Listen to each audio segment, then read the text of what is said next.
Sure. And first, let me say that I'm both honored and aghast to be sitting on this panel. Honored because I was mistaken for an Indian earlier, which is a wonderful compliment, and aghast because the word expert was used in talking to me next to these esteemed gentlemen. So, from my own personal perspective, I can say what I do in the Department of Commerce is I look at, I spend about 60% of my time looking at how renewable energy markets are operating abroad, and as they develop, working to ensure that they develop to create an environment where international companies, and of course U.S. companies in particular, because that's what I get paid to look at, is actually are able to compete. And so in that capacity, I've been to India several times.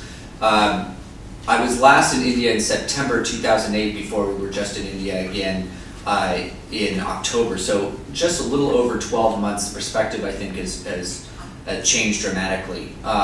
The atmosphere, as far as the commitment to renewable energy, all the way up to the top through the Prime Minister's office, all the way down at the, of course, MNRE, the Central Energy Regulatory Commission, the Central Electricity Authority, the state meetings that we had, and amazingly, even the Ministry of Power was all singing from literally the same hymnal focused on renewable energy, and particularly for the Prime Minister's upcoming detailed announcement on the solar mission scheduled, I think, for November 14th. And I must say that much of that is due to the years of groundwork that Secretary Subramanian and his team implemented at the Ministry of New and Renewable Energy.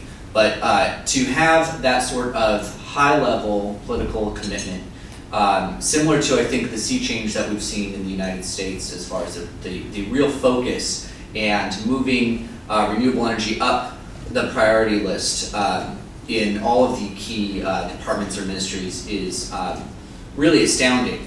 And from every ministry that we've gone to, there was a personal assurance of direct involvement.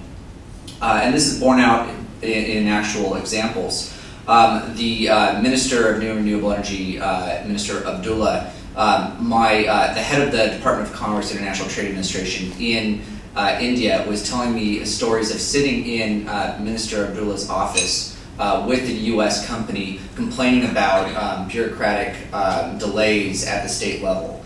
And the minister getting on the phone in front of the company and haranguing the state bureaucrat that would be responsible, and then also going with that company to the state for a visit.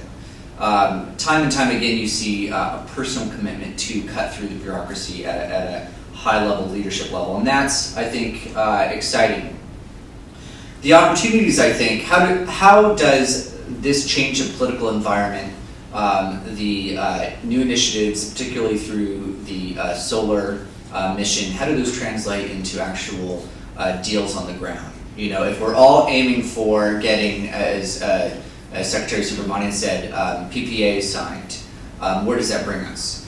From my vantage place as a non-expert on Indian renewable energy market, I think that individual firms who have a good business plan, who have taken the time and dedication to really understand how India's renewable energy market works, understand the players and develop partners, I think you have a very good opportunity to get a real deal on the ground in India.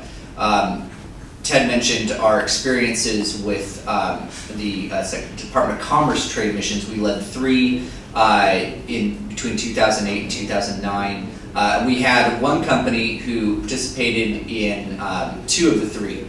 In April of 2008, this solar company announced a memorandum of understanding with the government of Punjab, and just a little less than a year later, when we met again in Delhi last month, he was showing me pictures on his phone of his arrays up and operational in India. And I think that is a real, I think, satisfying example to me that deals can be done.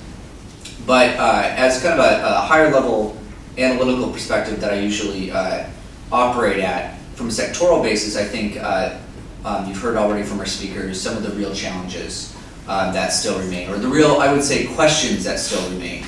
As the last panel said, implementation is a big issue in India, as it is in any country, but particularly in India's context. And we've yet to see, for example, with the renewable portfolio obligations, if there will be any enforcement if these targets aren't met. The state electricity boards have a historic difficulty in just being able to be financially solvent, and renewable energy is not cheap, and we seem to have gotten different answers from different sources, all of which assuring that the commitment is there to honor the RPOs, but where the funding would come from the central government, would be coming from the states.